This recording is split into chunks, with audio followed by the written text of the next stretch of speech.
Second video of the day with the gi on. This time it's WEC 35 picks, which is a bit weird because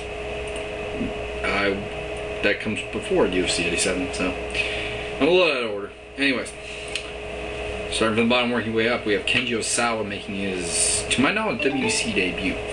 I could be wrong, but I'm pretty sure it is. Against Scott Jorgensen.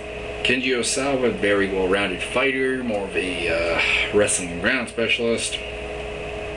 Scott Jorgensen is more of a ground specialist as well. He's a very short ground specialist. I gotta take Kenji Osawa in this one by the judge's decision of unanimous decision. Osawa's just really not a finisher, but he should outclass Jorgensen in basically every aspect of the game.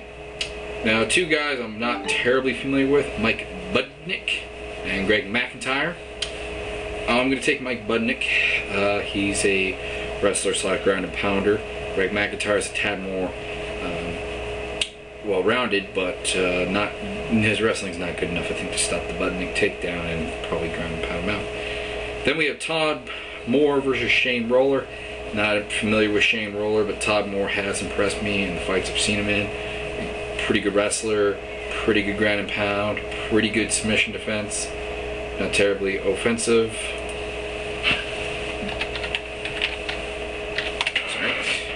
Not terribly offensive with subs, but he can get them sometimes. I'm going to go with a second round TKO because I don't like picking first round TKO of a fighter that I really don't know, and that's just something I do.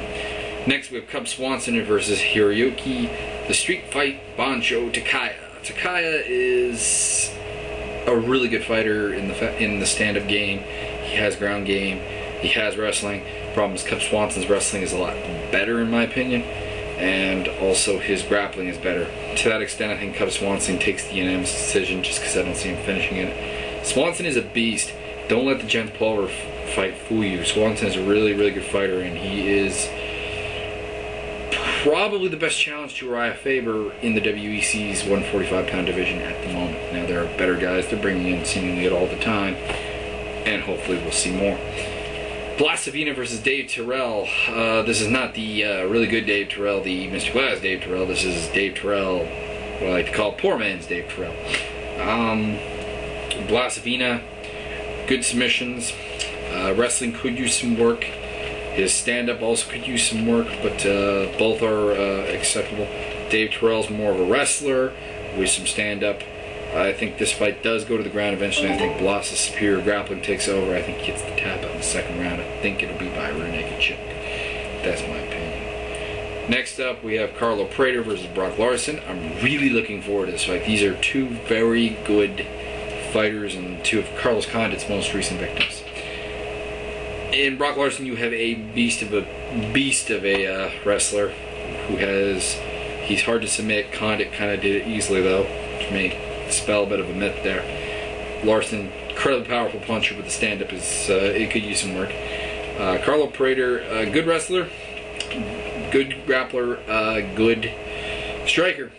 Problem is, Larson is the better wrestler, I think, the more powerful wrestler. Anyways, I think he takes it to ground. He's on top. His ground and pound is pretty vicious.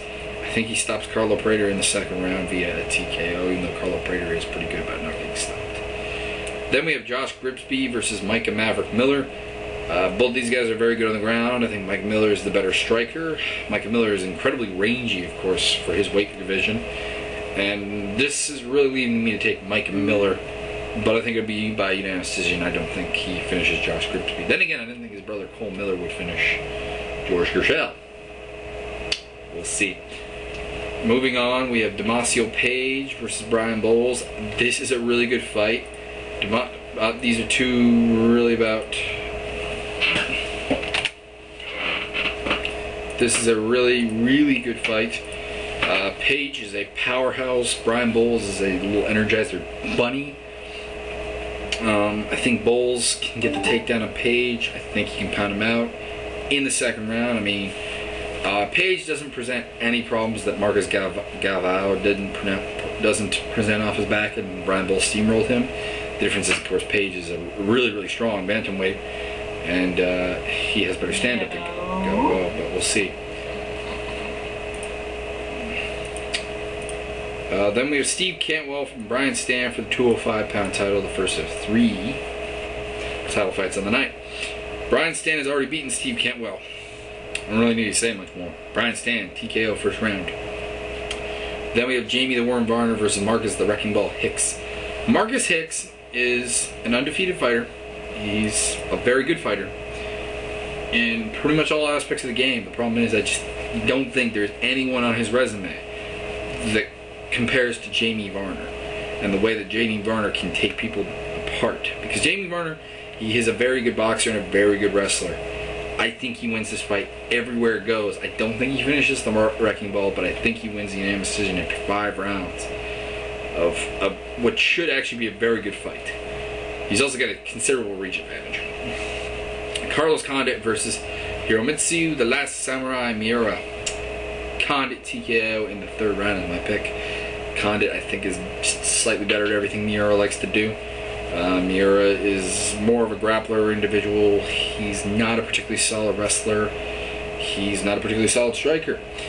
The fight with Mayhem Miller, I think, showed a lot of things that Condit can use, and Condit can fight a lot similar to Mayhem and win this fight. So I take Condit with the TKO in the 3rd round. So I hope you like this one. And this will be my last video of the night. There's no other events I really want to cover coming up. So, peace.